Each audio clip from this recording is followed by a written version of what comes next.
Brazil যাওয়াটা নয়। কিসে কি সমস্যা? 7 আপ খাবে? 7 আপ খাইবা? আই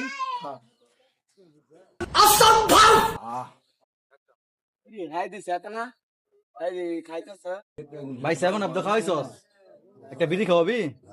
1 টাকা রে, তোরা আমি 7 টাকা সিগারেট খাওয়াবো। 7টা দিবি?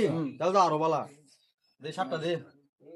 কিরে তোরা 7 আপ খাওয়াইলাম, তোরা 7 টাকা সিগারেট খাওয়াইলাম, তারপর তুই रुको जरा सबर करो। আমি রাগ করবো কিল লিগা? এখন বড় ট্রেন্ডিং চলতেছে, যে ব্রাজিল সাপোর্টার দেয় হ্যাঁ এই 7 আপ খাওয়ায়, তো ফ্রিতে 7 আপ করার সুযোগটা আমি হাতছাড়া করতে চাইছি না। এই কারণেই তোর এটা। लेकिन ये साला कर क्या रहे हैं? বাট আমি তো করি আর্জেন্টিনার সাপোর্টার, শুধু 7 আপ খাওয়ার জন্য ব্রাজিলের গেঞ্জি পরে হাঁটি, এবার বুঝছিস? বাইগান।